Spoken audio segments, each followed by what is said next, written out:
যার কারণে যেই খোদাকে আমরা দেখি না, না দেখে তার নির্দেশ আর আদেশকে পালন করলাম, এই জন্য সে আল্লাহ বলতেছেন যে আমার না দেখে। এই জন্য আমরা একটু ব্যতিক্রম চিন্তা ভাবনা করছি। পাশাপাশি দেখেন আল্লাহ রসুল সাল্লাল্লাহু আলাইহি ওয়াসাল্লাম যখন তিনি মৃত্যুর আগে অসুস্থ অবস্থায় ছিলেন, সেই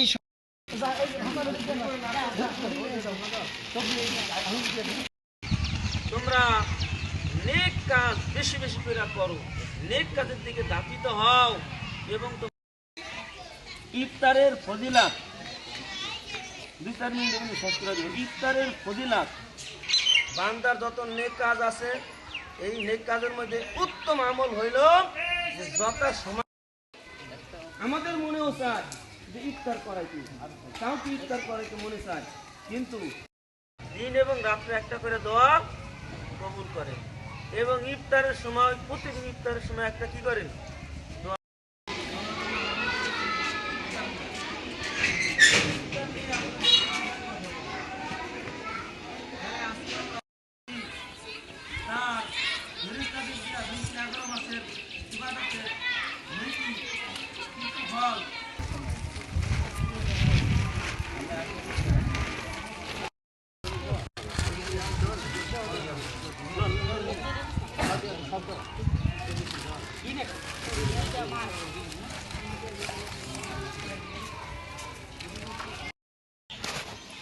শীতে অনেকজনের বাসায় আমাদের কম্বল চলে গেছে।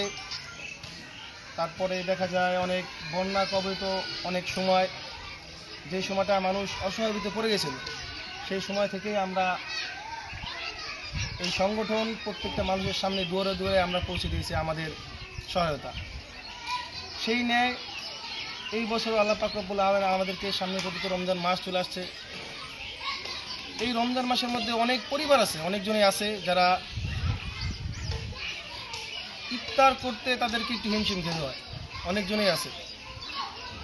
সেখান থেকে পরিকল্পনা করে আল্লাহ পাক রব্বুল আলামিন আমাদেরকে যেই মানবতার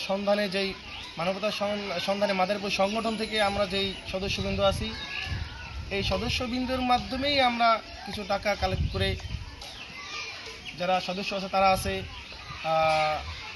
অনেক তাদেরকে পানির দ্বারা ইফতার করাইবে। যদি খেজুরের দ্বারা ইফতার করায়, তাদেরকে খেজুরের দ্বারা ইফতার করানো হবে। ইফতার রোজাদারের জন্য দুটো সুসংবাদ, একটা হলো ইফতারের সময়, একটা হলো আল্লাহর সাথে সাক্ষাতের সময়। তো রোজাদারের জন্য ইফতারের সময় সুসংবাদ, কারণ হলো এই জন্য ইফতারের সময় দোয়াটা কবুল হয়, দোয়া কবুল হয়। 3 ব্যক্তির দোয়া আল্লাহ রাব্বুল আলামিন কোনোদিন বৃথা দেন না। 1 নম্বর হইল রোজাদারের দোয়া, 2 নম্বর হইল ন্যায়পরায়ণ বাদশার দোয়া, 3 নম্বর হইল মুসলিমের দোয়া। আব্দুল্লাহ ইবনে ওমর রাদিয়াল্লাহু তাআলা আনহু ইফতারের সময় তার পরিবারের সমস্ত লোকদেরকে নিয়ে এরকমভাবে কি করতেন, দোয়া করতেন। কারণ কি, ইফতারের সময় দোয়া কবুল হয়। এই জন্য আমরা মা বোন যারা আছি, ভাই বোনেরা যারা আছি, আমরা কি করবো, ইফতারের সময় আমরা একটু দোয়া করবো। আপনি ব্যক্তিগতভাবে করেন, সমস্যা নাই, একা একা করেন, সমস্যা নাই। তাহলে দোয়া করলে ওই দোয়াটা আল্লাহর দরবারে কি হবে, কবুল হবে। আপনার যত সমস্যা আছে, যত ধরনের আপনার আকাঙ্ক্ষা আশা আছে, হতে পারে এই দোয়ার উসিলায় আল্লাহ রাব্বুল আলামিন আপনার জীবনের সমস্ত তামান্না, আকাঙ্ক্ষা, আশা আল্লাহ রাব্বুল আলামিন পূরণ করে দিতে পারেন। এই জন্য আমরা ইফতারের সময় দোয়ার ব্যবস্থা করবো, দোয়া